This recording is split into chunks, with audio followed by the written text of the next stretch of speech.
உறவுகளுக்கு அன்பான வணக்கம். நம்ம சண்முகம் யாழ்ப்பாணத்திலிருந்து இன்றைக்கு இந்த காணொலியில் நான் கதைக்க இருக்கிற விடயம் என்னென்னு சொன்னால், இந்த உலகத்தை இயக்கி கொண்டிருக்கிற தத்துவம் அது 3 பகுதியாக இயங்கி கொண்டிருக்கிறது.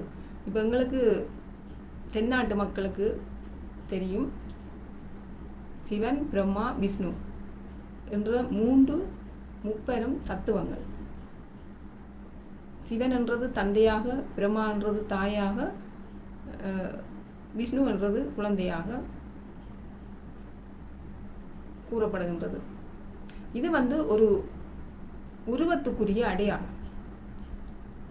இங்கே இந்த அருவத்தை நாங்கள் தான் உணர வேண்டும். என்னுடைய உடலுக்குள் ஆன்மா இருப்பதை நான் தான் அறிய வேண்டும். அதை இன்னொருவர்களால் எங்களுக்கு சொல்லித்தர முடியாது.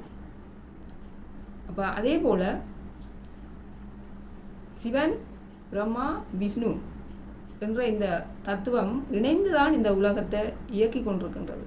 அதற்கு அடையாளமாகத்தான் எங்களுடைய யாழ்ப்பாணத்தில் மாவட்டபுரம் கந்தசாமி ஆலயம் தந்தையாகவும், செல்வச்சன்னதி தாயாகவும், நல்லூர் கந்தன் குழந்தையாகவும் இருப்பதாக கூற முடியும் எங்களால்.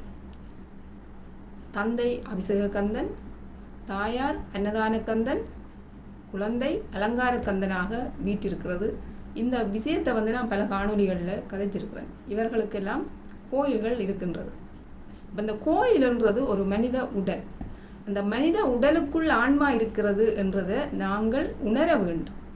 அந்த ஆன்மாவை நாங்கள் உணரும் போதுதான் எங்களால் பரமாத்மாவை அறிய முடியும்.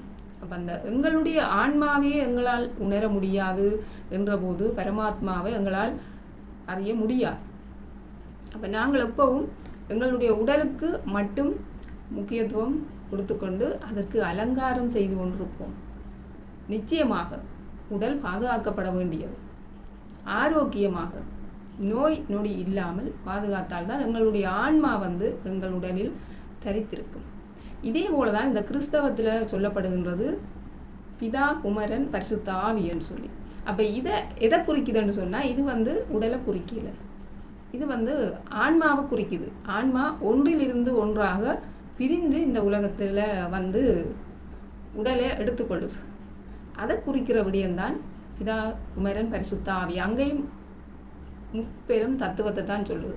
இதனால தான் நாங்கள் சைவ மக்கள் எல்லா இந்துக்கள் முப்பாட்டன் முருகனை முதன்மைப்படுத்தி, குறிப்பாக தமிழர்கள் முருகனுக்கு அவ்வளவு முக்கியத்துவம் கொடுப்போம். முப்பாட்டன் முருகன் என்ற தத்துவம், இந்த பிரம்மா, சிவன், பிரம்மா, விஷ்ணு ஆகிய 3 பேரும் முருகனுக்குள் அடக்கம். அது அந்த முருகனுக்குள் அடக்கம் என்று சொல்லிக்குள்ள இந்த தாயினுடைய இடம் ஆத்மாவாகத்தான் அங்கே உணரப்படுது. முருகன் என்ற அந்த முப்பொருளின் தத்துவம் உடலாக உணரப்படுவதை விட ஆத்மாவாக உணரப்படுகின்றது. அதனால்தான் அந்த முப்பாட்டன் தாயின் ஸ்தானத்தை கூட பாட்டனுக்குள்ளே சேர்த்திருக்கு என்ற முறையிலே அது ஒரு ஆன்மாவாக உணரப்படுகின்றது என்பதனைத்தான் கூற முடியும். இன்றைக்கு இதை பற்றி பலர் பேசி கொண்டிருக்கிறத காணக்கூடியதாக இருக்கிறது. கிறிஸ்தவத்திலேயே நிறைய பேர் குழம்பிக் கொண்டிருக்கிறார்கள். அந்த முப்பெரும் தத்துவத்தை புரிந்து கொள்ளுவதை இல்லை புரிய வைப்பதில் சிரமப்பட்டு கொண்டிருக்கிறார்கள். அப்போ நானும் இதில் ஒரு பகுதியாக இதை உணர வைக்க வேண்டும். உடல், ஆன்மா என்ற ரீதியில் உணர வைக்க வேண்டும் என்றதுக்காக இந்த விஷயத்தை தொட்ட நான். இதைத்தான் இந்த காணொலியில் உங்களுக்கு கூற நான்.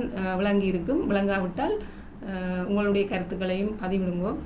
உண்மையிலேயே நாங்கள் சண்டை சச்சரவுகள் இவற்றை தவிர்த்து இந்த பூமிக்கு ஏன் வந்தோம் என்ற விஷயத்தினூடாக பயணித்து நாங்கள் விடுதலை அடைய வேண்டும். உண்மையிலேயே அதுதான் எங்களுக்கு தேவை. நாங்களும் குழம்பி மற்றவர்களையும் குழப்பி இன்றைக்கு உலகத்தையே குழப்பி ஒரு சூனியமாக நாங்கள் கொண்டு வந்து விட்டோம். உலக மக்கள் இந்த அடிமேல் அடித்தால் அம்மியின் நகரும் என்ற மாதிரி உலக மக்கள் குழப்பப்பட்டிருக்கிறார்கள் இந்த மத விஷயங்களால்.